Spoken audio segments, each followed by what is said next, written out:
want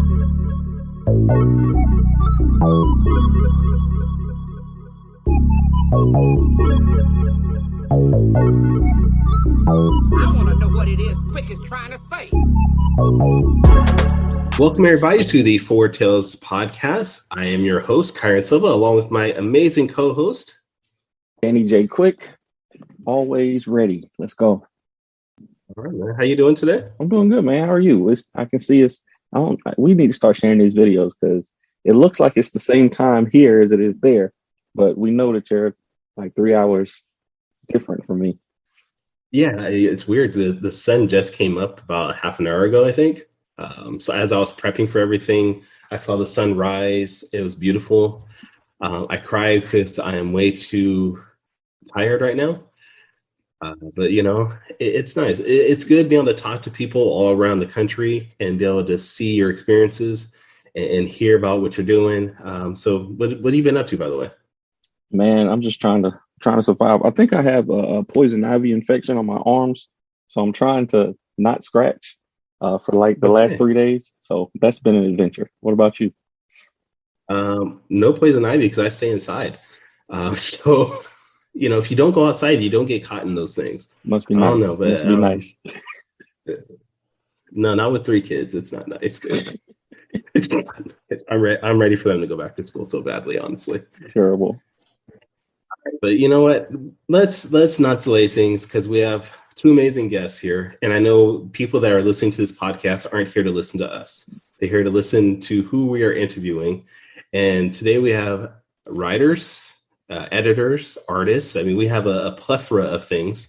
But I want to do something different. I want them to introduce themselves since we have 2 different people. I want everybody to understand who is who and get their voices set. So, gentlemen, these are the creators of Blister, Welcome to the Void. Dulce, that's right. And the amazing audio series Essen House. So I want everybody to give a big round of applause to Chuck and Eric. So guys, introduce yourselves. Yay! Woo! I'll let Chuck go first. Oh, crap. What's going on, guys? I'm Chuck Pineau. I am a writer, editor. I've worked on such things as Welcome to the Void, Belial, and of course, Essence House. And I've edited, just a crap ton of stuff, including an amazing piece by our good friend Kyrun here, which was Ruby. Which one was it again? Ruby, yeah. Dude, amazing! You forgot. I've edited a lot of stuff. Ruby and something about Oz. Ruby from the planet Oz. There we are. Yeah. No, we don't edit too much out of this. So this is staying in. Take 2. Yeah, right. Ruby from Planet Oz. And just letting you know, I'm looking for a new editor for issue 2. As of this moment, I'm looking for a new editor. So if anybody wants to apply, email me at tauruscomics@gmail.com, please. Rightfully so. That's totally fair. Yeah, no, man. Editing is my main gig, but of course, I really do just love writing. It's why I'm here in the first place. So, yeah, that's me. Eric? Writer, artist. I've been working on stuff since 1990 something. My big things lately have been my Blister comic that I put out about 4 years ago, and I'm working on continuing now. And the Essence House has pretty much taken over my life. So I work with Chuck on writing, and then I do the audio edit on that. And then I'm a video producer for a living. So those are my things. Cool. So let's get to the meat of everything and the reason why everybody is here listening to this interview. Chuck, when the hell is Welcome to the Void #2 coming out, and when are you gonna get me to do another cover? That's all anybody wants to know. That's all the streets have been saying. That's the whole reason for this whole early thing here, so that we can get this answer. I like a good ambush. All right, cool. Yeah, that's the only reason I really wanted you on the show, because I wanted to know when that's going to happen. The next Welcome to the Void, honestly, it's been sitting around for quite some time. It's all on me. You know what? There's a lot of things going on with that one. The main thing I think is that I work better for other people than I do for myself. So like even with Belial, I have a partner, so I owe it to him to get that done. Essence House, I have a partner, I owe it to him to get it done. I have clients, I owe it to them. And so it's so easy for my own project to just constantly be shoved in the background. And that's exactly what's happened, is that Essence House is 1000% mine. It's nobody else's. And because of Welcome that, to the void. it will always. What's Welcome to that? the void. You said Essence House. Oh, shoot. For legal reasons, I have to stop you there. Well, welcome to the void. Wow, it is early, guys. Holy crap. Are you in California also? Welcome to the void. No, dude. I don't know where the fuck I am. Welcome to the void is 1000% mine. And because of that, it's always going to probably be the thing that's delayed the most. All right. Well, then let's get to the two of you as far as Essence House is concerned. How did this thing that I own 1000% of? And Eric owns nothing apparently, so we can just boot Eric out of the conversation right now. We'll just talk about Chuck. I'm going back to sleep. Terrible. Damn it. Sucker. Go. All right. So how did Essence House come to be? Like, who started it? Whose idea was it? Like, who came to who first? Essence House was something that I just started thinking about one day. And I kind of formulated this idea that actually it ended up changing completely. It originally centered around like a kid, and it was almost like a kid's book type thing. I actually used pieces of that later, that's getting too into the weeds. But so I kind of formulated this idea, and then I wanted to produce it as a book. And I approached Chuck a couple years ago before NaNoWriMo. So it would have been like November of 2018. Yep. We talked about it, and we kind of gave a rough idea for 2 books at that time. I was going to start writing the first one. He was going to start writing the second one. And we were going to put out 2 books together. And then just like probably 95% of projects work on that platform. It never went anywhere. I got through like 3 pages. I don't know if Chuck even started. I did 2 solid paragraphs. There you go. I really did. Yeah. So it's a real writer right there. I know how that goes, man. We talked after a little bit, and we were just like, you know what, this isn't the time for this project right now. We both were in the middle of things. I think I probably was working on Dulce at that time. Chuck was also working on Dulce a bit at that time then. And Chuck had, Chuck's always got a million projects going on. There we go. Just everybody that's on the podcast listens, Danny just pulled up the amazing Dulce book that Eric is talking about. So now Eric is feeling himself, and he's probably getting really excited that somebody actually bought his book. That's a fun book. So then I came to Chuck about it, and I definitely the idea initially started in my head, but the idea has gone so much further beyond anything that I started that it's like this whole thing is as much Chuck as it is me. Like, I mean, he might say it's 1000% him. Depends on how early it is when he's talking about it. We're also about how much Chuck has drank that day. Glug, glug, glug. So go ahead, Dan. No, so me and Kyrun are at 2 different places in the Essence House story. I started the first season, and I got really intrigued around episode 3, I want to say. When they first started, I think that was the first mention of the time travel stuff, to my recollection. And then I started listening. I think I got around to episode 8 or 9. And then for some reason, it just fell off the map for me. And then when recently when we started talking about it again, I was like, oh yeah, that was great. I need to go back and listen to it. And y'all are already in season 3 or something like that. And I'm like, what? How did I get so far behind? I don't know how it happened, but then I started listening to it again this weekend to prepare, and I was like, man, I'm so far behind. This thing is transformed into a whole Essence Guard, and I'm like, wow, what? How did I miss all this? So I was really happy that we're gonna be talking to y'all because now I get a chance to catch up. I know you guys know probably better than anybody, especially in indie spaces. You want to sit down and read so much stuff, but you just can't find time to really, to actually do it. I have probably 100 indie books that I've bought that I intend to read, and it takes so long for me to get through, the books to actually read them. So I guess that's a common thing. I have like 4 boxes of indie comics, short boxes, and I probably have 3 boxes worth that I haven't had a chance to read. Mm-hmm. And I have good intentions to read it. I'm not baller. Like I don't just throw down money at everything that pops up.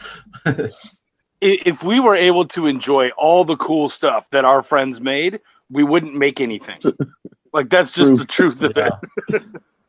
All right, I guess I'm the only one that actually reads all the books I get because every time I get a book, I read it.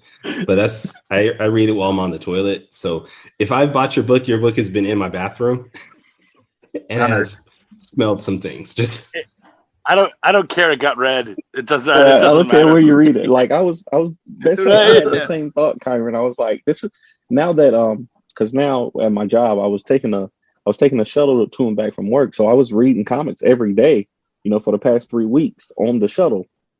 But then they changed my parking slot. And I'm like, now I don't have anywhere to read comics. Like, when am I going to do this? And the only place that I could think to do it was on the toilet. So that's confirmation for me that I'm now going to take these comics into the bathroom with me. I'm just going to stack them up in the bathroom and read them as I go.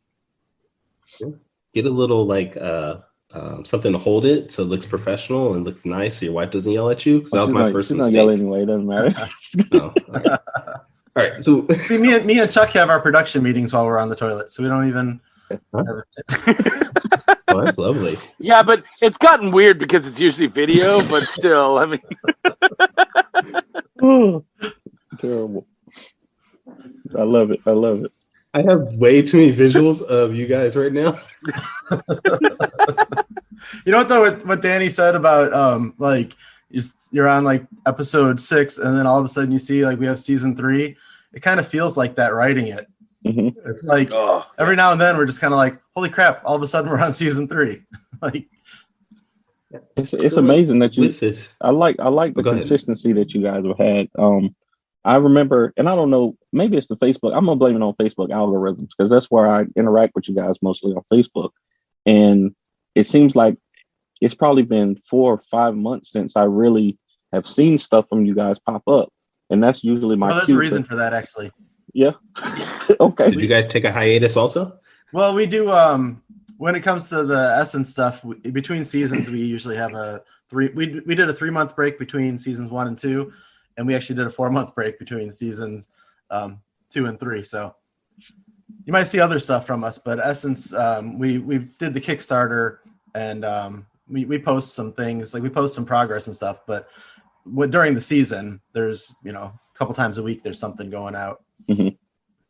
It allows us to get caught up on other things, but also like especially the bigger gap between seasons 2 and 3 was so that we could work on the book and get that all done because seasons 1 and 2 we ended up turning into a novel. And as you guys may or may not know, we got to kickstart that and we were excited about that.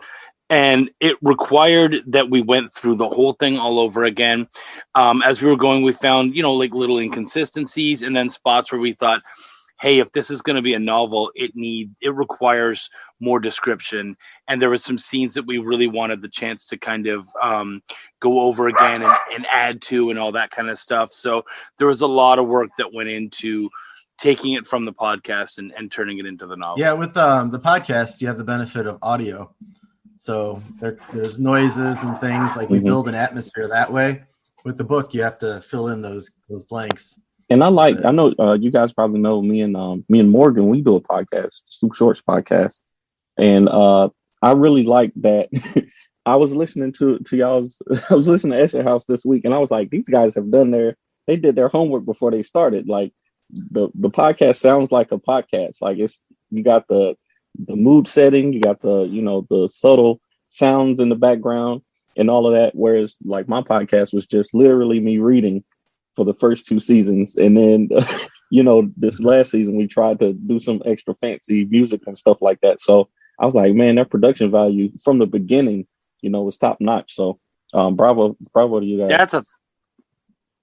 That's 1,000% Eric. Like, I mean, honestly, I'm so freaking cheap that at the beginning I was like, I'll read it. Yeah. And he's like, no, let's get a professional. And I was like, okay, I don't love it, but all right, cool, that's fine. And it turns out that the professional, first off, he's an amazing dude. Like, he's literally a member of our team now. We love that guy so much.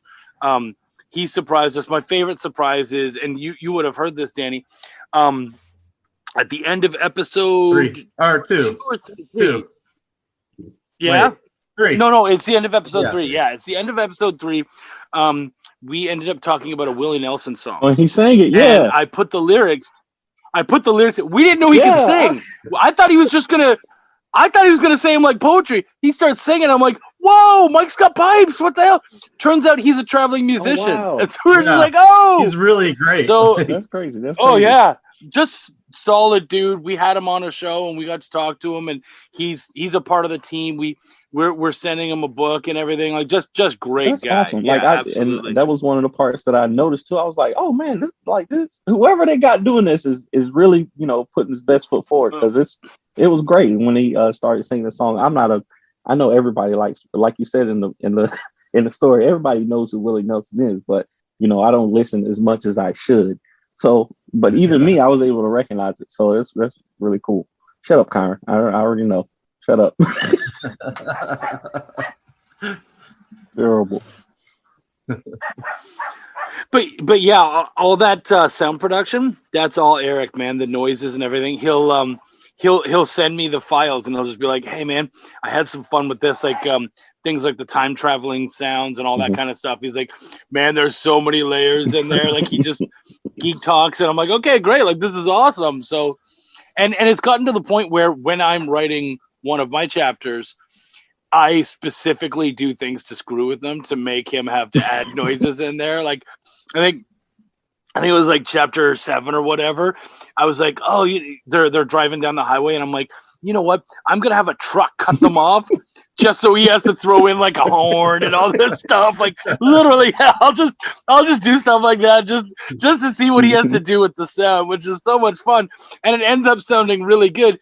But it also challenges me as a writer to come up with these weird scenarios that make sense, but also test his sound quality. So yeah, it's been a lot of fun between us. It really is. It's a good gig. Yeah, Yeah, if you're listening to an episode and you hear a random noise, just for some reason, it's all because of Chuck.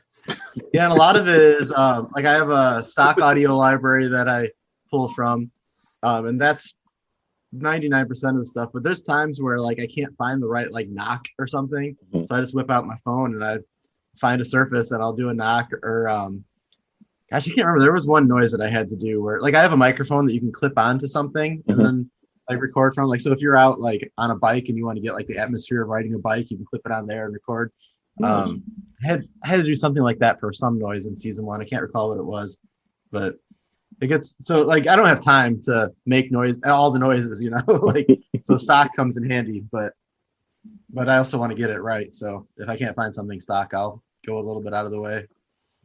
Now, both of you guys are comic book creators in your own right. So what was the reason why you didn't make Essence House into an actual comic book originally? I don't know if I could say why originally. I'm sure we could if I thought a little bit further. But I could say one thing is that we've put out 25 episodes of Essence House in the last year and a half that are basically the equivalent of doing 25 comic books. Could you imagine the cost and time that would go into that? Exactly. So whatever, I don't know if we ever even, I don't think we ever really we've talked about Essence House as a comic at times, but it's always really quickly dismissed. We never actually considered it like for real for this story. Yeah. So what I'm hearing from you is that you are saying it's not a comic because you blame the artists. That's what I'm getting from what you're saying. It's you don't like artists and you hate artists. Why do you hate artists? I'll let Chuck take that one. Poor Eric. Yeah, poor Eric always having to pay artists. So brutal for him. I am an artist. I don't get paid. Yeah, you know what? it always was just something we wanted to do something different. So of course, because it was NaNoWriMo, for those of you out there, National Novel Writing Month, it was going to be a novel. And then as we he brought it up in 2018, then it just didn't happen.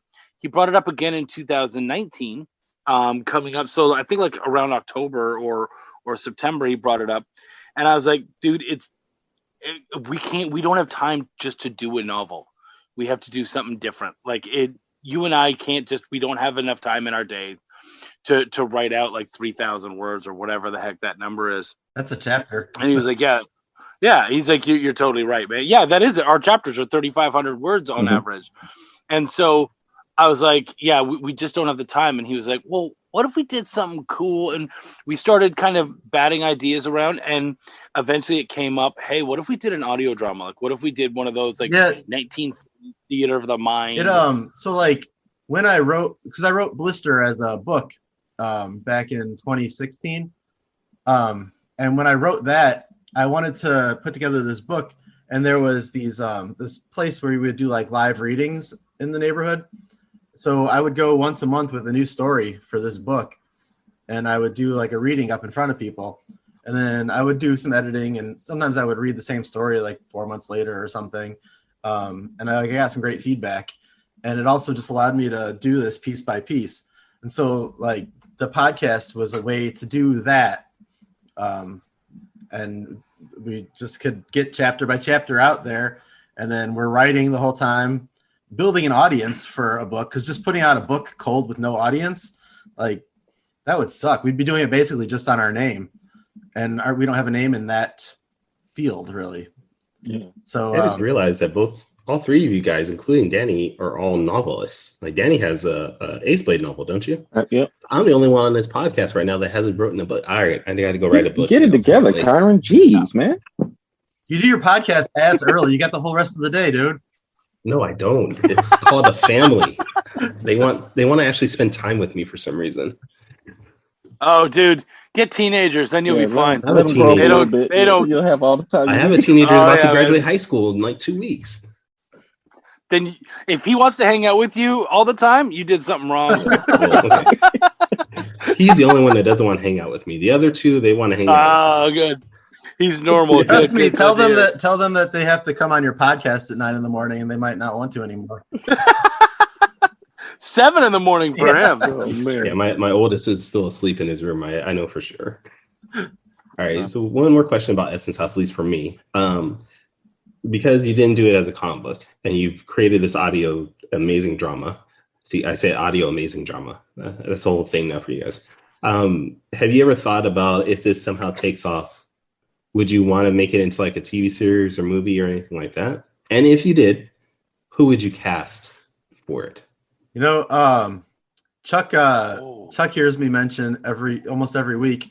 Maybe not so much lately, but when we get picked up by Netflix is like that's like my running motto for this now. I see it when more we get like that a Hulu Netflix thing, money. actually. When we get that Netflix money. Right. Yeah, it could work, dude. Hell, I'd go all the way down to Apple. I don't care. Where you at, CBS Access? Hey, they got some good shows on CBS. Right after Star Trek. I love that. There's some good shows on there. There's about to be more if we get. I'll be up there with Punky Brewster. I don't care. Hey, shoot. So who would you cast as like Tim and Tristan and everybody? I don't know who Jessica. You know, Chuck might have some ideas, but for me, I actually have never even considered it, and I don't know if I could. Like, so like names are just coming into my head right now. For Barnabas, because he's one of my favorite characters. I know he's passed away, but spoiler. Sorry, I loved. No. I mean, everybody dies. The actor. No, the actor. I'm talking about people. That's what I was talking about goodness. too. Yeah, me too. Yeah, the actor. The actors. We were talking about actors. Because I definitely haven't gotten to that right? yet. But you know, I don't care. I don't No. So don't worry about it. Christopher Plummer. Oh, I think would be really cool as and he's Canadian, so yeah. I knew you were going to pick a Canadian. Of course, man. Why would I not? For those of you who are Canucks out there, What's up? Much love, guys. Yeah, so Christopher Plummer would be Barnabas. Jessica, that's a really good one, man. I really love it. So that character is funny because she was never supposed to be there. Oh, really? She was never. Oh, yeah. She was not in the plans at all, and that's the fun thing about building this stuff. There's so many things that weren't in our initial outline, and so what happened was he got to the end of issue 4, and I was like, man, I want to like inject a little bit of femininity in this, and so when he sent me his version of issue 4, I threw the nurse in there just at the very end because I knew that I wanted to play with her when I got chapter 5. Can you rephrase that in some way? That just sounded a little bad. It was a little. It came out exactly as I intended. I am the master of the double entendre. And so as I was writing and working with her in chapter 5, I was like, dude, and this is something that Eric and I do all the time to each other. We'll say, hey, I've got this really cool idea, but if I pitch it to you, you'll knock it down because I won't be able to pitch it right. So I'm just going to do it, read it, and if you don't like it, then we'll go from there. And so I ended up basically adding her to the main story of it all. And so when chapter 5 was done, he was like, oh, damn. Yeah. Okay, cool. Yeah. Let's roll with this. This is a fun idea. And Jessica was born. She became a character. So, I mean, she is a 50-year-old woman or like early 50s early 50s, late 40s, red hair. Depends on which chapter you read. You're right. Well, no, the novel has it right it's fixed now. in the book, but in the podcast, the novel has it right now. Well, it's because our good friend Jess Rogie was the reason why we called her Jessica. And so I initially give her red hair so that there's a difference between the characters. And then when I wrote I think the end of chapter 5, I just fell right back into her black hair. But yeah, it got fixed. And that's one of those fun things that we got to change in the novel. I can't remember her name at all, but yeah, there's actors. I don't think we've really sat around and thought about it. I think at this point we're so damn busy just making the thing that we haven't really been able to actually consider what the future could look like. I'd be more interested in some fan casting anyways. Well, right. Okay, well, yeah, absolutely. All right. What about the most important character of the whole series? Grandma Silva. Who would you ask for Grandma Silva? Because she was the most important character in the entire series so far, at least to my viewpoint. I would actually cast you and then have you do like an Eddie Murphy style thing where you play like 5 different characters. Oh, okay. Yeah. Like a whole family. So yeah, I think I would do something like that. Okay, cool. I'm down if you pay me. Yeah, with that Netflix money. I like that a lot. That's cool. All right. You got anything else, at least for Essence House, Danny? No, not. I don't want to. I got questions because I'm at the end of the first season, but I kind of don't want to spoil it for myself. Even though I'm the spoiler king, I don't want to spoil it for myself. We can. You know what's fun about? We can give you a teaser. Oh. You know, I mentioned earlier that it initially started off as 2 different books. Those 2 books actually kind of got combined to be seasons. Yeah. Well, seasons 1 and then 2. So our first book now is basically what the 2 books would have been. Like our story just ended up becoming something bigger rather than 2 different stories initially. It was an interesting transition when we were working. His was called Essence House, obviously, and mine was called La Maison du Essence. Oh, okay. And it was both, and so I had an idea to do an Essence House far away. And so we took that idea and kind of played with it a little bit, and that basically becomes a good portion of season 2. I like that. So listening to, all right, so time travel, I have trouble writing time travel stuff because there's like 8 different types of time travel. But yeah, I think that my earliest memory of time travel in media was this movie called Time Cop with Jean-Claude Van Damme. Have y'all seen that? Yeah. Oh yeah. A long time, but yeah. Yeah, it's been a long So time. every time travel movie that I ever seen after that, I've always compared to that because I love that movie so much. Like, but it was horrible. The movie was bad. Like if you watch it today, there's no way that you could, a sane person could enjoy that movie today because it was terrible. And wouldn't you say that about most Jean-Claude Van Damme movies though? They're pretty bad. That's true. Not Double Team though. Double Team was good. Him and Dennis Rodman. That was okay. Hard Target. Hard Target. Yeah, that's a good one. That's a good one. I That still was a watch. fun I still watch The Quest too. The Quest. That one is not good. Yeah. But I The still Quest watch. was actually better than a lot of people say it was. Yeah. Well, some are still bad. They're Yeah. good. Yeah, Whatever. Yeah. But I was gonna ask, what are some of your favorite time travel, stories? So Donnie Darko. yeah, that is a good one. That's one that's still on my list. I have not I watched haven't it. watched it either. I'm gonna have to write it down. Johnny Can you write that down for me too, Danny? I got you. All right, cool. One of the first time travel movies I remember watching as a kid. I stayed up late one night. My dad used to let me stay up late to watch Saturday Night Main Event, WWF. So like, Wait, can we say WWF and not get Yeah, it's sued? WWE now. World- Yeah. World Wildlife Federation is going to come after your foundation. Yeah. No, stop the pandas. Exactly. Random pandas just walk up to our doors and be like, But after that one night, the Christopher Reeves movie Somewhere in Time came on, and I only knew him as Superman at that time. This was like when I was really young too, and it's with him and Jane Seymour, and it was a great movie. Like we loved that movie. It's one of my favorites still. So that was like my first like time travel movie, and actually some of the Essence House time travel kind of works along. Actually, the first time that they time travel, Tristan, like a lot of the stuff that he's doing with getting the clothes from the time period and all that stuff was like things that like would happen in that movie. And then obviously like Back to the Future is just so fun, and that's probably the most memorable one. Yeah. Terminator 2. Yeah. What was that one, Eric, that we watched? You, me, and Jeff. Oh yeah, we should mention that one because it's a Netflix one. Maybe that'll catch their attention. Yeah. Right.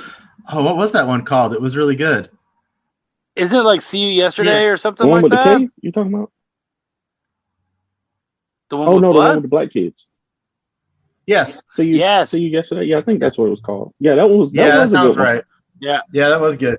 We Dude, loved it. it was such a good movie. I mean, first off, I mean, all the kids are absolute brilliant. Like they're totally geniuses and whatnot. But it was able to tie in this story of, living in the hood, living in a rough neighborhood, and also the time travel and all this other stuff, and there was just this emotional level that was put into that. It was just so amazing. It was such a great movie, and of course, it came out shortly before a lot of the stuff that happened last year. So it became it kind of had another level of fun. And they had Michael J. Fox for a Yeah, second. they had the Michael J. Fox cameo. Yeah. I was just about to say that. Yeah, That's right. So yeah, solid movie. yeah, that's a great one. go check that out.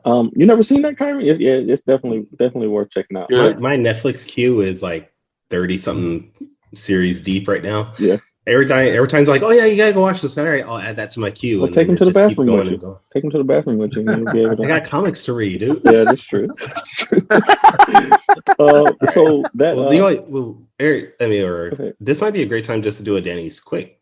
You want to just do that right now? oh, let's do it. Let's do it. I'm ready. I love it. All right, so Okay. these are Danny's quick takes, and since there's two of you, I got two questions for each of you. Okay, these are just little quirky things that I found scrolling your social medias, or that you just mentioned, during the show. Okay, so I'll start with Eric. I'm not a huge. All right, so on your Facebook page, it says your name is pronounced throat warbler mangrove. I love it. That That is my that took favorite. Yeah. me on a whole spiral of YouTube videos. So I want you to tell the people in 30 seconds or less where that comes from. It was a Monty Python sketch. I don't have a whole lot to say about it, but there's just a part in this Monty Python sketch where they ask his name. He says what his name is. He can't recall what his actual name is. Money But then he uses that as the way it's pronounced. He says pronounced as throat wobbler mangrove. And then I Googled it, and the first thing that came up when I saw it was that Tony Stark's yacht is named Throat Warbler Mangrove. So I didn't know if you I knew actually that. did not know that. Yeah. I actually did not make that connection. I like that. That's crazy. It's crazy. So I figured that you got it from that sketch, but I just wanted to throw that in there for you. Okay. So Chuck, are you? I saw on your I want to say on your Facebook page that you are a gambler. You enjoy gambling.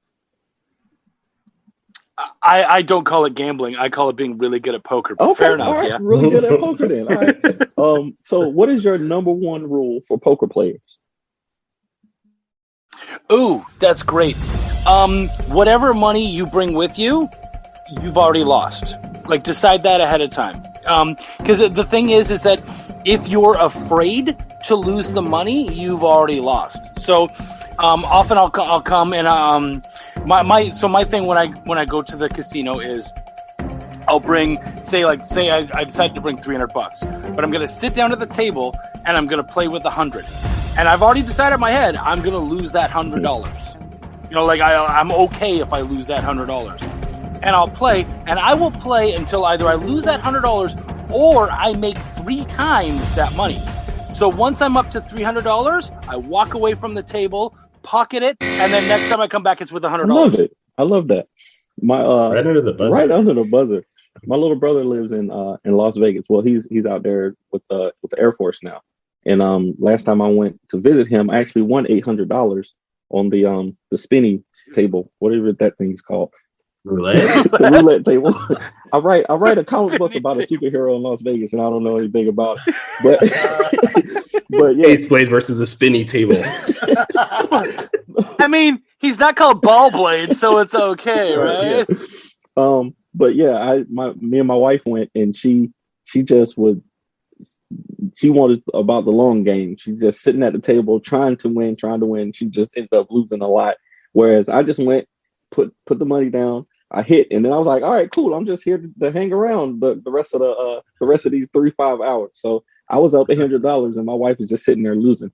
So I'll be sure to share that tip with her next time we go.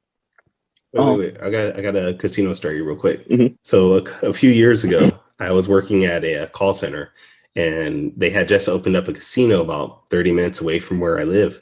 So after work, my friend's like, well, we don't want to go home. What do you want to do? So we were like, let's just go to the casino, check it out. It was about 4 of us. We all went and got a couple drinks there, walked around, played some craps and some 21 and things like that. And then we were all out of money because, like Chuck said, you bring your money, you lose it, basically. So we were like, all right, we're all out of money. Let's go home. And then my friend, I won't say his name because he might listen. Who knows? But my friend, he was sitting down at the blackjack table. And we're like, hey, come on, let's go. And he was like, yeah, hold on. And we're like, come on, let's go. We don't have any money. He's like, yeah, I'm doing good. And I looked over, and he had like a few $100s worth of chips. And we're like, wow, you're doing really good. He's like, yeah, you know what? I should stop. And we're like, why? You're up. He's like, no, I should stop. Mm. It's like, all right. So he cashed out, I think he had like $400 or $500 just from blackjack. So we're leaving. He's like, hey, you guys, I need to tell you something. We're like, what? He's like, yeah, I didn't want to tell you guys this before, but I'm a recovering gambler. Oh. We're like, why didn't you tell us that when we said we're going to casino? He's like, I didn't want to, spoil the good time. You almost put that man back in the hospital. That's terrible. Awkward. What kind of friend are you, Kyrun? And the worst thing he could do is to win. Exactly. Like, if he had gone there and just tanked and lost it all, it'd be a lot easier to be like, oh yeah, that's right. There's a reason why I don't do this. But he won, and the feeling of winning is so amazing. Like I'm doing because I used to run a bar league for poker. And obviously with bars shut down and whatnot, I haven't been able to. So now I'm doing a comic book poker thing online with a bunch of guys who sell like slabbed comics. Oh. And so I've won some really good comics. My first win was an Iron Man #1. from 1968. Yeah, I also won. If you guys look right behind me, that is an actual giant size X-Men #1. Nice. First appearance of Nightcrawler, Colossus, Storm. Banshee was before that too. Banshee was before that. First time Wolverine's on the team. Thunderbird. Yeah, exactly. So that's and that for me, that's one of the key issues. That's a holy grail. So I would never have been able to have that if it wasn't for that poker game. So yeah, man, it's been fun, but you got to be ready to lose. Definitely. All right, Danny, I didn't mean to break up your quick takes there. No problem. I love it. Next question for Eric.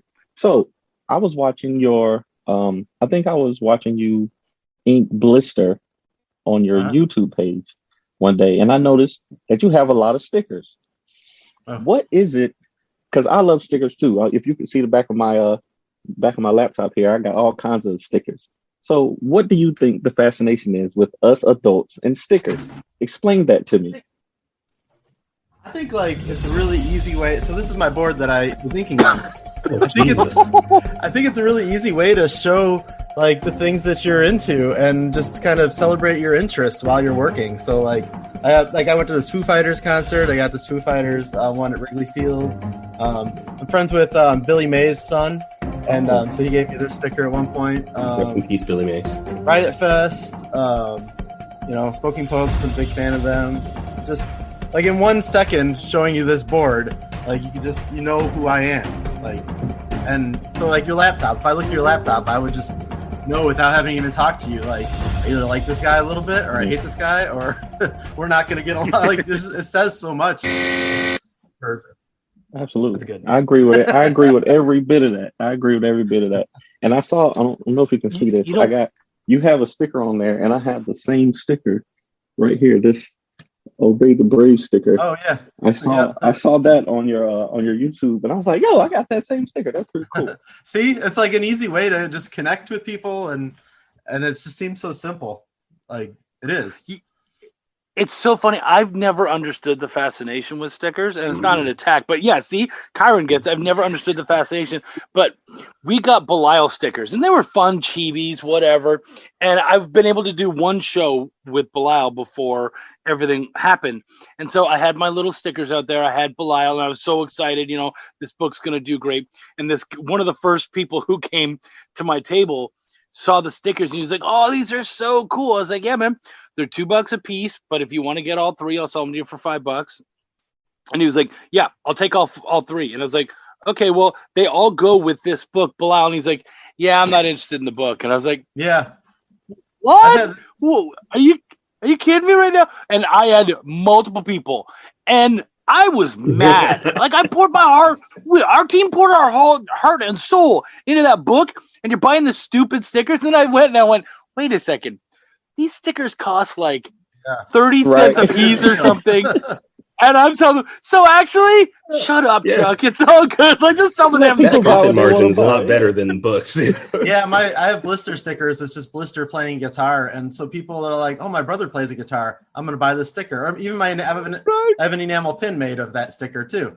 And I've sold enamel pins to people that have no idea what the fuck blister is, but they love the drawing, and they know somebody that's a little punk rocker or whatever. So I've never understood the enamel pins. I don't know where do they put them. I can understand a sticker, you just stick it anywhere, but where are you putting all these pins? I have a jacket. I have a jacket that I wear that I put enamel pins on the collar. I have 2 on each side, or no, 1 on one side, 2 on the other side. A couple of bands that I like, and then I have a bag that I carry with, if I go out hiking with my son, or even on a trip, anywhere.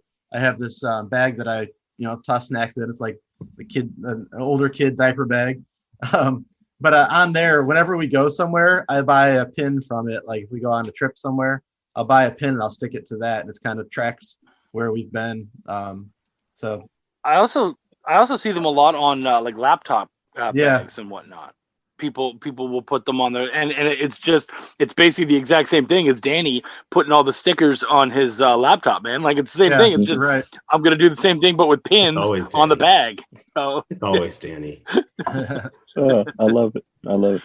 Okay, so my last question for Chuck: So you're a Christopher Plummer fan, and as our resident Canadian, of course, I'm going to ask you, what did you think of the movie Knives Out? Dude, I just watched Knives Out. Like literally just watched it like in the last Really? week.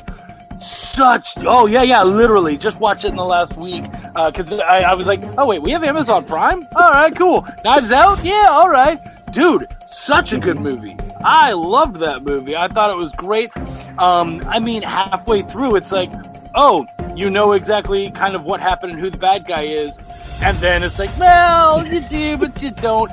I felt like it was the perfect way of creating a mystery, playing with all of those tropes and twisting every single one of them. I just thought it was so well done. I love that movie. If you want to do mystery right, Knives Out, man. Awesome. I love It it. times the answers like perfectly. I don't know if he has a stopwatch. That third 45 second. Chuck, that's I like it. So here's the thing about me. As a former short order cook, I have like this kind of, I know how long things are supposed to take. Like I just have this like inner clock. And so I'll be doing things like, when I was running stuff and someone will say, are the fries done? And I'm nowhere near the fry bin. And I'm like, no.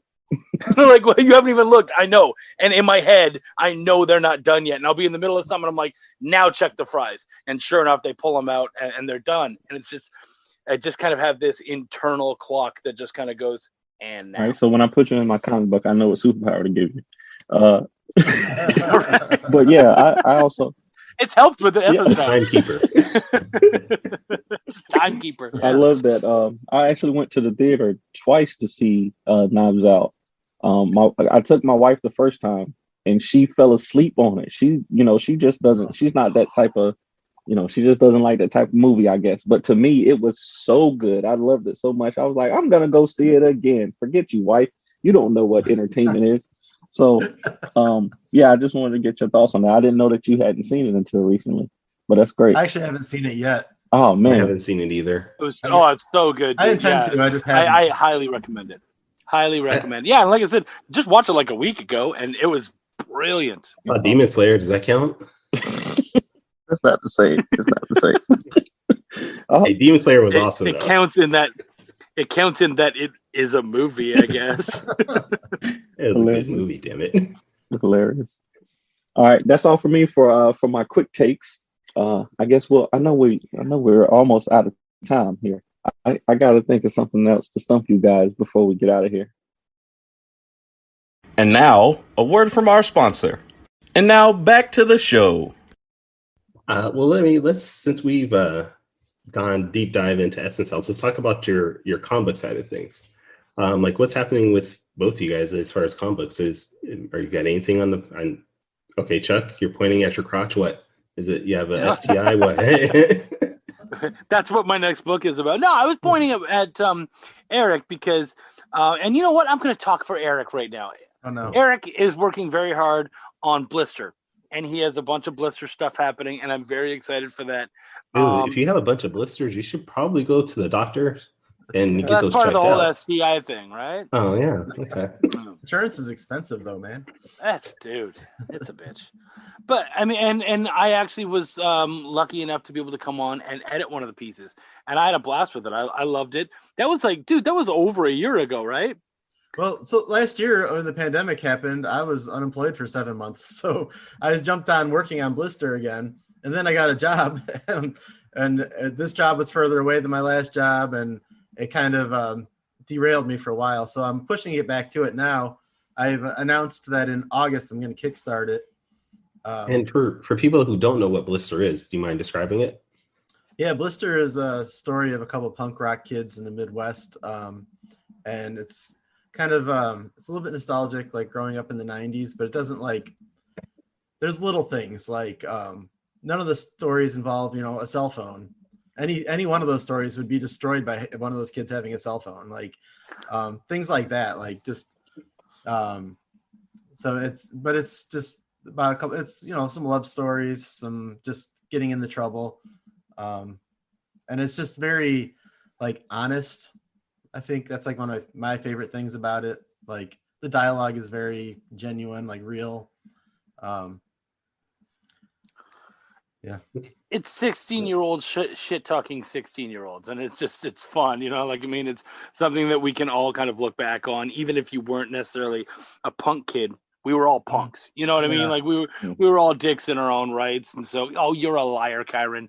You're such a liar. Now, Shaking if I was his a head punk, over my there. mom would have beat my ass so badly every day I was a punk. You're telling me that when you left the house, you didn't suddenly get a bit of a chip on your shoulder? You mean when I got kicked out of the house or what? I just mean you leave, you go to school or whatever, and you're suddenly like, Mama's not watching anymore. You telling me none of that happened? Dude, so I got into 2 fights in my life, like actual fights. I was once in kindergarten and once in 1st grade. At that point, after that, my mom took me out of that school and transferred me to a different school and beat my ass so badly that I was like, I can't do anything anymore. So I'll never get in trouble again. I Yeah, never want exactly. to get a whooping like that. She beat his ass so badly that he then went on to become a black belt in Taekwondo. I had to defend myself. I needed to fight back. Yeah. I need to learn how to Mama, fight, not huh? next time. I remember one time, I can't remember what I did, but she was like, go get the belt. I'm gonna spank your ass. I was like, no. And then I was sitting down on the couch and she's like, go. And I was like, no. Yeah, go. And then she was like, all right, you have to get up off that couch to either eat or pee. The moment you do, I'm gonna spank your ass. And I was like, okay, I'm not leaving. So I ended up falling asleep on the couch. I woke up the next morning, my mom had left for work, and there was a note by my side saying, when I get back home and you're off that couch, I'm gonna beat your ass. I was like, damn. So you then spend that entire day, you get your food together, you like at the end of the couch, there's meals prepped and ready to go. You've gone to the bathroom, you've got everything set up, all that kind of stuff. Like that's my home, man. I would get I everything live here now. together. This is where I live now. Yep. This is my life. You know how like some kids, they're like, I'm gonna run away. I don't like it here. I told my mom that one time, she's like, cool, let's go pack your stuff. And she helped me pack a bag. And I was like, wait, no, you're supposed to stop me. Don't encourage this. My My mom moms was don't do that. different. Yeah, my mom was different because she wouldn't do that. For her, she was like, oh, you want to leave? Okay, get naked. And I'm like, what are you talking about, get naked? She's like, you're leaving with what you came with. Nothing. I was like, oh, shit. So if I wanted to go. Wait a minute. Yeah.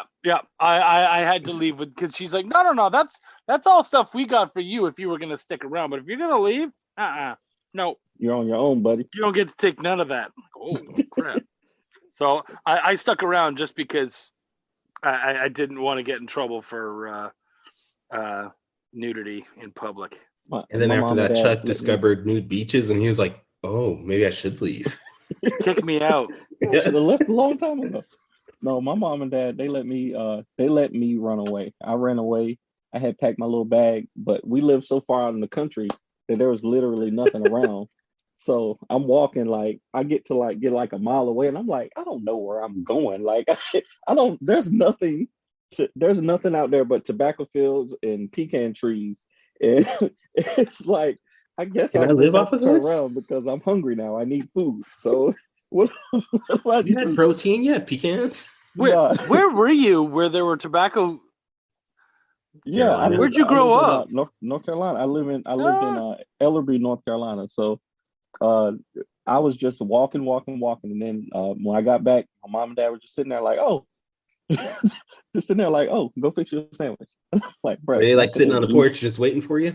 They were just sitting on the couch watching. I think the exact show they were watching was it was like a HBO boxing show because I remember Mike Tyson was on the TV when when I got back. I'm like, bruh, this is not life, but whatever. All right, Jack. Well, since Eric got scared and ran off, let's talk about you in editing then. What made you focus just on editing primarily at this point? I mean, I kind of fell into that a lot of the same way I fell into Essence House and fell into a lot of the stuff I did. I'm actually a really lucky guy. When I first started in comics back in like 2000, I started working in 2015. A local guy was making comics local for me. And I came in. I offered to help write, and so I was offering to write and whatnot. And we were working. We did a Kickstarter, and it failed huge, just failed brutally. And I realized at that point, oh, no one's gonna buy my stuff if I don't have a name. Like I need to kind of develop some kind of name, develop some kind of following that people can get behind. And so after that, that's been very much in my mind. I'm sure you see kind of the progress of what I've done and how I've done it. And so Rob Anderson, a good buddy of mine, he had a book that he was trying to get done, and he said, he's dyslexic, and I can't remember the other thing, but basically it's the one where the words actually move around in sentences, not the letters within words. And so he really needs someone to come in and kind of add function and form to his writing and whatnot. He's a great writer, a solid writer, but he needs an editor. And so he put a call out for basically for an editor, and basically said, look, I'm looking for someone who's never who's willing to work for exposure, never done any of this before. And of course you hear the same thing from everybody. Exposure doesn't work. It worked for me, guys. It only works to a point, and it worked to get me in. And I jumped on it right away. I was like, yeah, I'll do it. I got to go in. I got to proof his stuff. I got to learn all about it. And I became so excited by editing. And then he offered me more work. And of course, at that point, it became paid. And then I started telling people, hey, I'm Chuck. I'm an editor. And that started becoming big. And I really started to get excited about becoming an editor. And in fact, realized I don't know any other editors. Like at that point, there was no one else out there who was no one spoke about editors. Well, on the indie circuit, we should say. Yes. Yeah. Sorry, on the indie circuit. And so I really started waving the flag for editors and really tried to go, hey man, like this is something that's really important. Started doing my research, started learning all about it. And I think it excited me because I like being useful. I like being helpful. Like it's just something that I enjoy doing. I really get a good feeling out of. We should try to use that with Essence House sometime. Don't you have 2 chapters of mine done, ready to air? Yeah, man. Yeah. What am I gonna do? Go do sounds? I'm gonna start knocking on wood and recording it for you. So yeah, man. I love being able to help other people, and it also funds my projects. That money comes in, and I'm able to put it in towards my own project. So that just became the perfect way to kind of break in. And so I've done, I don't even know how many projects, less than 100, but more than 50. So and that's just in the last 3 or 4 years, just working my butt off and trying to get as much. And I probably have almost as much stuff out as has never made it out. A lot of stuff you edit, you work on, and then just kind of gets lost to the ages. I remember one of the first projects I worked on, I did in 2017, and it just came out last year. So you just never know, man. Do you edit your own stuff at this point, or do you send off somebody else? Never, man. I respect the idea of editing enough that I get other people to always work on my stuff. I feel like that would be such a hypocritical thing. I might, you know what? The only thing I would say that I maybe don't really get editors as much, I usually get beta readers, is like shorts. So if I'm doing a 4-page short, I'll show it off to a couple friends and a couple people whose opinions I respect, and just go, what do you think about this? How's this? And just kind of feel that out and whatnot. But yeah, for the most part, I try to use editors too, because I think it would be really disingenuous of me to shout into the wilds and say, get an editor, and then not use one. Oh, Eric's back, by the way, just so everybody knows. Eric came back from his call. Sorry about that, guys. Okay. That's some important stuff going on. So It's about Dulce? No. When is Dulce coming out? Like another one. I'm sorry, my speaker is cutting out. Oh, when's your next issue of Dulce coming out? I heard you. I don't have an answer for you. Oh, that's great. I love that. I love that. Dulce, like the second issue of Dulce really struggled to get out there. Like the first Kickstarter failed. Second Kickstarter only succeeded because I took a big hit on it. Ended up funding a bunch of it myself. And it's really the first arc is planned as a 3-issue arc. And so it's a loose arc. Like each issue stands on its own, but we really do intend to do a third one. I think last year I work on that one with Gene Hoyle and myself, and well, obviously I work on it with myself. But we just last year just was right after the second one came out, was just shot for the entire world. so that set me back a bit. And then Essence House has come up since then and taken so much time. I think right now my focus is just getting Blister completed. I'm adapting the entire novel to comic rather than doing it a chapter at a time, doing it as issues. So I'm doing it'll be like about a 200-page trade. And so I'm working through that right now, and I want to get that off my plate. And then finishing up Dulce will be one of my things right after that. Because I have a lot of love for that project. Yeah. Oh, it's such a good project, man. I loved being on that book. It was such a good book. And it's funny, if I thought about it and I was like, if Essence House had failed, he probably would have moved on and worked on Dulce. But the other thing is that somebody asked you recently, they were like, hey man, do you think you could possibly come on and do, and I don't remember what it was, but do some little thing for me or whatever. And you were like, look, man, right now, if it's not Essence House or Blister, the answer is no. Like, I'm not doing anything. I have cleared my plate. I'm not taking jobs from anybody.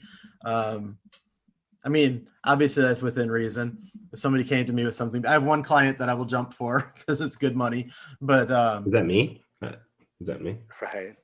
Awkward. Hey, you did something for me during like a couple months ago. So hey, I was just wondering. And it was an honor to do that. That was so fun. What'd you do? He did the image for the badges for the Saw issue 3 Kickstarter. Oh, cool! I did not know that, or I didn't remember. Saw's Lightning Force patch. Yes. And I just got an email today with the last 3 pages of coloring for that. So I'm stoked that this is finally getting done. Dude. Really? Looking forward to that. Yeah. I can't believe it. Considering, I'm not going to say anything. Never mind. We know. we got you. That's awesome. But yeah, I'm pretty much put a lock on my workload, and I'm just focusing on these 2 things right now. I think that's important. I think, like for me, I have to focus on. We got 3 projects that we really, Ace Blade, King Supreme, Lumberjacks, right? I write Ace Blade and I letter all our books, but having a full-time job and having 4 kids, you really have to, learn how to say no to some stuff, because I get a lot of requests from people to do videos and to do, lettering and stuff like that. And really, in order to get my stuff out, I have to say no sometimes, If it's going to take up a lot of time, you just can't do it sometimes. And I think as I've gotten older, I just learned, it's okay to say no, because I'd rather tell you no and disappoint you that way than say yes and then do bad work or take too long to get it done for you and disappoint you that way. So I feel you on that. You look like you had something to say. No, I was agreeing. No, Chuck was waving his hand or something. No, I don't know what I was doing, but yeah. No, I agree. It's a weird twitch he has. He's playing poker online right now. Yeah, right. He probably is. Come on, guys. You're taking money out of my bankroll here. All right. He probably just won like Action Comics #1 and it's only a "Fuck you guys, 4.0, I'm out." but whatever. Yeah, right. All right, well, you know what? I actually had a quick take that I was going to ask you, and Danny, you can answer if you want to also. I'm not going to do the 45-second timer thing because I forgot where to pull it up yet. So if you had to choose between either living in Gotham or living as a mutant in Marvel, which would you choose? And yeah, it's Danny. I stole this from your TikTok. It has to be mutant in Marvel. Leaning that way. I don't know. There's no benefit to living in Gotham. There's no reason anyone should ever choose to live in Gotham. Yeah. Ever. There's not a positive side. No, like what do you get out of it? Like it's a dangerous, crazy ass place, and everybody like I mean, all those villains are mentally deranged, like literally mentally deranged. They all have like some sort of issue. I mean, the main place they bring them all to is the asylum. They're not putting them in a jail. They're putting them in an asylum because Also, these people the are rich nuts. people there are dumb as like who like. How can you not figure out that it's Batman? Who Batman is at this point? Well, no, but even like before he was Batman, like who takes a stroll down Crime Alley? Like, what is? Even place is all that called they Crime- came right, in. the place is Their called art Crime decor Alley. hasn't gotten past the 50s. It was Like Crime nothing Alley, is wasn't updated it? past the 50s. Wasn't that like who? That's just you're a rich guy. Your wife's walking with these crazy pearls, and you're let's go take a shortcut down Crime Alley real quick. Dude, Yeah. even poor circus folk, Dick Grayson's family They weren't dies even from on a there. tightrope accident. They weren't even Dude, from Gotham. They right. they You just came don't through trying to even do a visit job. Gotham. Yeah. Don't even visit Gotham. Yeah, no, that's a no-brainer, I'm afraid. All right. Absolutely. All right, gentlemen. Well, I think that's it for today. This has been an amazing time. Is there anything you guys want to talk about before we sign off, though? You know what? We would love if you guys went and listened to Essence House, checked it out. You can find it anywhere on any of the major podcast sites. We would love that. We appreciate that both of you guys have listened. It means an awful lot to us. So it comes out every other Wednesday. And then the Wednesday in between, we do a live show on the Essence House Facebook page, and we love to talk about it. And we would love to invite all of you out there who have listened, whether you're brand new or you're just getting in now. We would invite you guys to come check it out, and feel free to bring your questions. And the other thing is, like Danny was saying, oh man, there's 3 seasons, like there's so much to do. Like if you guys don't have the time to go back and listen to it all, because they're separate books. Season 3 is the start of a new book. So you don't necessarily have to have listened to seasons 1 and 2 to get season 3. Season 3 actually technically is kind of a prequel. It starts beforehand. Mm. It's time travel, so it all kind of things intermingle and are all over the place. Seasons 1 and 2 will only give you more information and make seasons 3 and 4 bigger and better than they are on their own. But you certainly don't have to listen to that. So if you're not ready for the big binge session, start on season 3. It's not going to give anything away from the original book, and you're also going to enjoy a really cool story. Also, as a side note, it started out as Essence House, and then we realized we needed to rebrand to have something encompass the whole story, since there's going to be more than just the Essence House book. So it's been rebranded as the Chronicles of the Essence Guard. And so you can find it at theessenceguard.com. Also, essencehousestory.com is still the website. And if you search for any of it, Essence Guard, Essence House, Children of the Essence, any of those will pull up a billion different podcast sites. So actually, I do have a question though for our 2 lovely gentlemen here. Why is it every time I look up Essence, I find a bunch of black people stuff? What is it about that word? Because like I'm trying to look up my own shit, and God, there's so much, and I'm like, oh, okay,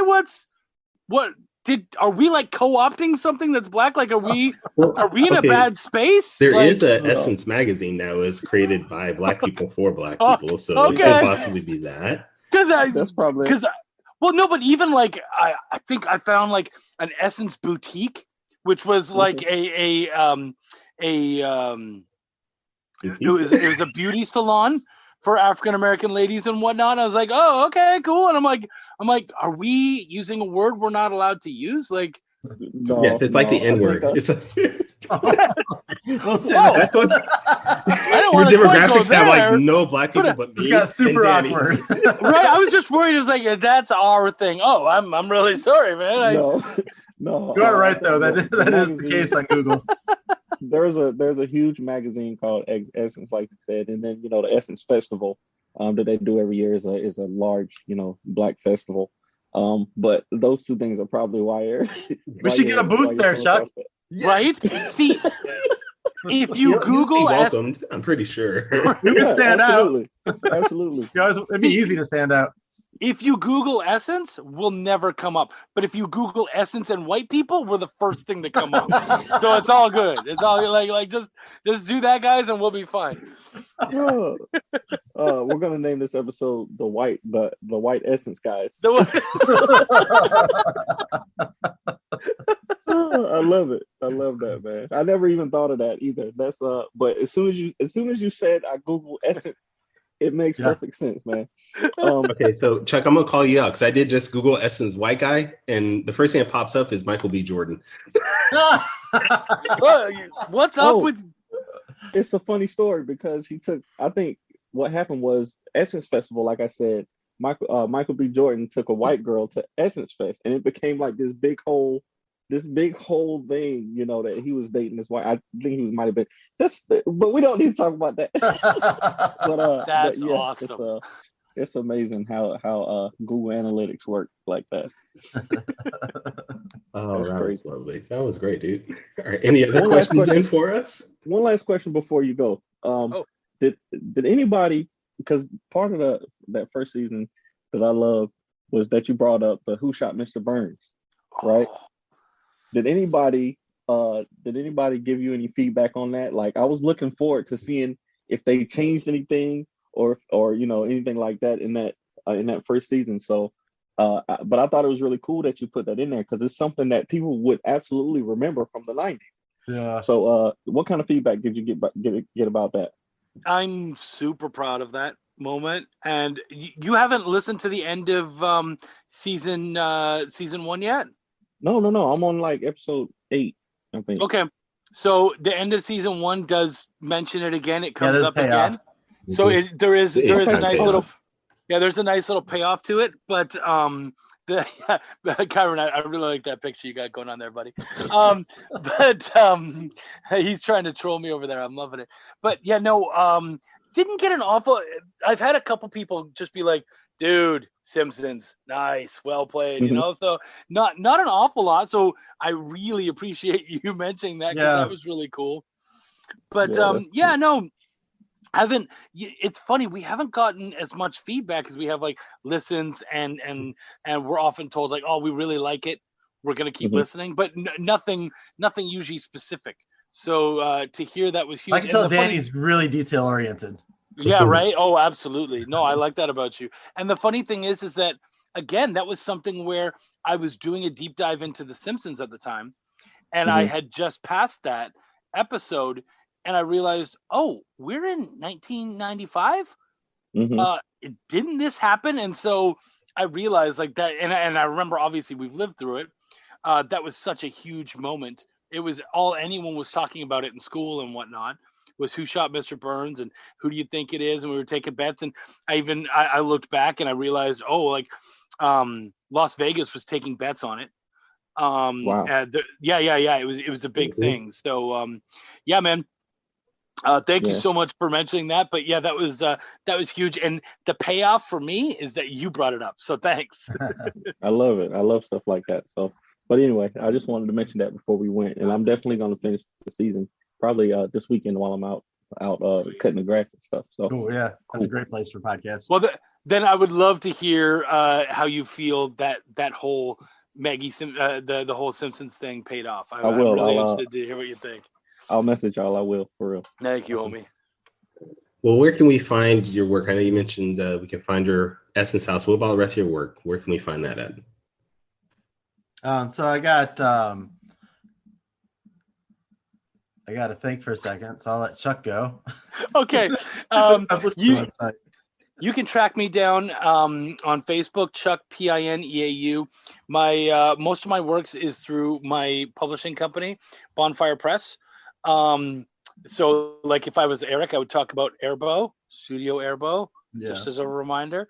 But you amazing can you forget about your own stuff there. Right? You can track me down there. You can track me down on Twitter at Chucky Pin. You can track me down Chuck Pineau on Instagram. And you know what? I also have a great YouTube channel called Chuck's Raw Reviews, where I review comic books, but I also have my own weekly talk show where I sit down with guests, much the way you guys have.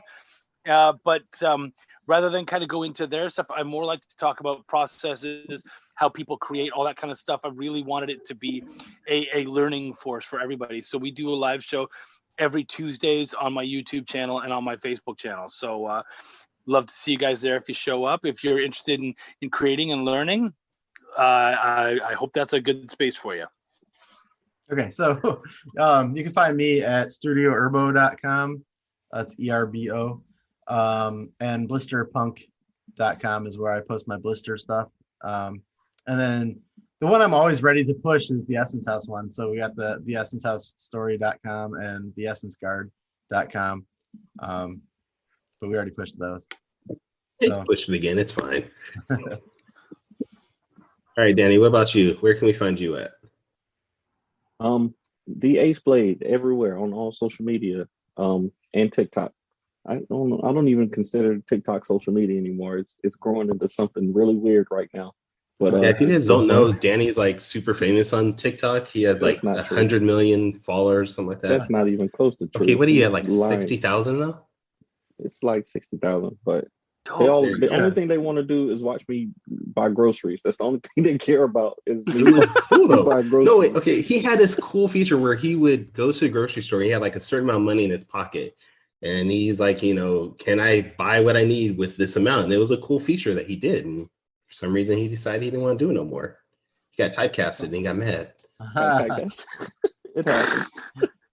But that's where you can find me. The Ace Blade everywhere. What about you, Kyron? You can find me at tauruscomics.com. That's my website. You can go to @tauruscomics on Twitter, Facebook, Instagram. I'm on TikTok also. I don't remember my name right now because it's TikTok and I don't really care about it, but it's Kyrun something, I'm pretty sure. It might be Kyrun49. More likely it's probably that if it's not Taurus Comics.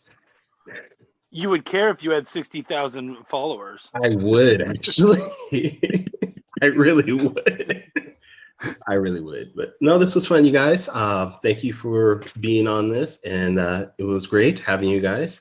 And we want to thank everybody out there who listens to this podcast. We've been getting a ton of support recently. We got a couple reviews on iTunes already, so thank you for those glowing reviews. If you haven't already, please go on to iTunes or Spotify or wherever media platform you're using, and please rate, because those ratings do help. As my friend says, through the magic of algorithms, your rates and reviews help our podcasts be shout out to more people. So the more times you like, share, and definitely give as many good reviews as possible, the more people will actually find this on their stream. So thank you for that. And you know what? I hope everybody has a great day. Sayonara, goodbye, and take care of yourself. Thanks, guys. See ya.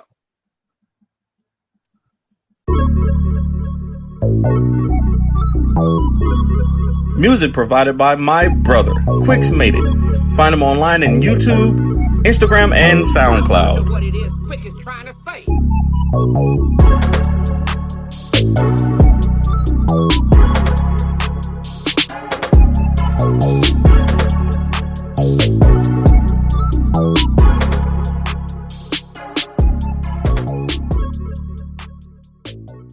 Are you interested in getting an episode of Four Tales podcast before everybody else? While getting video behind the scenes of what happens with each of our interviews? Well, now you can. By supporting us through Patreon, you can actually get every episode of the Four Tales podcast one day earlier. You can also get video of what happens at each of our sessions for only a couple dollars more.